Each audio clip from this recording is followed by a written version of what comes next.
The A-10 Thunderbolt II, also nicknamed the Warthog due to its unusual appearance, is one of the iconic aircraft of the United States, built in the height of the Cold War. At that time, tensions between the two superpower blocs had reached their peak, and the Cold War could have erupted into open conflict at any moment. It was anticipated that the main battlefield could be a little-known area along the West German-East German border, a 50-kilometer plain between two mountain ranges, known as the Fulda Gap, the shortest route from East Germany to the west, with access to the strategically important Rhine-Main Plain and France. In the event of war, major combat operations were expected to unfold here, turning this narrow corridor into one of the most heavily fortified and weaponized areas in Europe. Eastern Germany hosted some of the Soviet Union's most powerful armored formations, and to counter them, the United States developed a doctrine for air-ground combat operations. A vital component of this doctrine was the A-10 Thunderbolt II, a low-flying, tank-killing fighter aircraft designed for close cooperation with ground forces and the destruction of enemy formations at the front lines. While high-altitude bombers targeted supply lines, the A-10 was tasked with close air support, operating in immediate proximity to friendly troops and requiring exceptional survivability under fire. At the same time, its strikes had to be highly accurate to minimize the risk of friendly fire. The aircraft proved its role thanks to a number of unique features. Ground troops can call for air support at any moment, so the A-10 must always be available and ready to fly. This readiness includes the ability to operate from forward airfields that often lack infrastructure. Any armed soldier seeing a low-flying aircraft would likely fire upon it. So the Warthog was designed to withstand not only small arms fire, but also anti-aircraft artillery and surface-to-air missiles. Even after sustaining damage that would have downed most other aircraft, the A-10 could often return to base.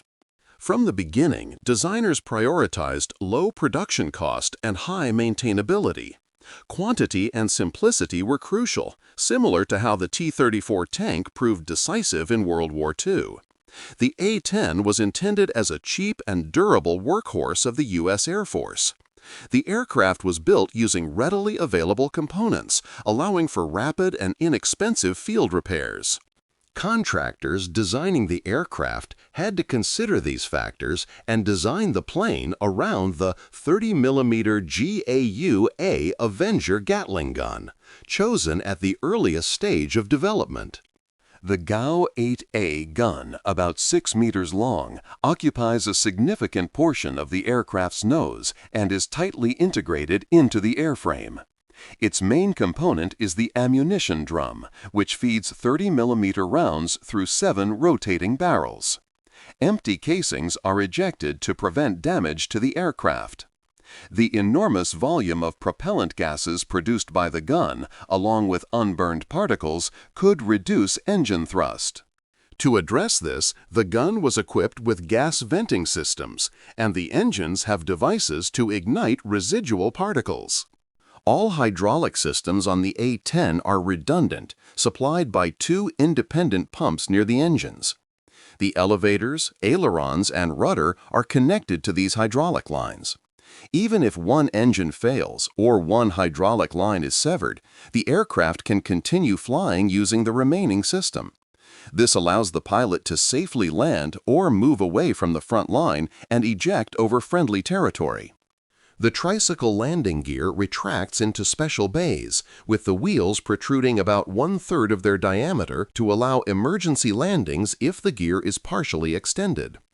Armored fuel tanks carry nearly 5 tons of fuel. They are made of self-sealing material and filled with explosion-resistant foam. The pilot's cockpit is a titanium-armored tub capable of withstanding hits from rounds up to 23 millimeters. One of the most distinctive features of the A-10 is its unusual engine placement and tail configuration. 2 large vertical stabilizers and the central tailplane provide flight stability and help maintain aim during firing. This arrangement reduces the aircraft's visibility to heat-seeking weapons and minimizes ingestion of dust and debris from unprepared airfields. The tail also partially masks the infrared signature of the hot exhaust. The recoil from the GAU-8 is substantial, so firing is done in short bursts of 1 to 2 seconds. The elevators automatically adjust slightly to compensate for recoil. The immense power of the gun required several engineering solutions to divert propellant gases and prevent engine thrust reduction. A-10 munitions include rounds with depleted or uranium cores covered with an aluminum shell. Uranium cores are significantly denser than lead or steel, giving rounds high kinetic energy and excellent armor-piercing capabilities, necessary to defeat heavily armored vehicles. The A-10 has seen intensive use in conflicts with relatively low threat levels, such as the Iraq War and operations in Afghanistan, where its simplicity and effectiveness in close air support were particularly valuable.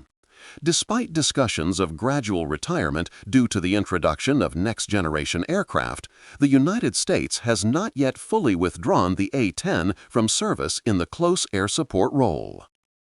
Moreover, the operational cost of the A-10 is relatively low compared to modern multi-role fighters, and the bond formed between the Warthog and the troops it protects has made the aircraft a legend among ground forces.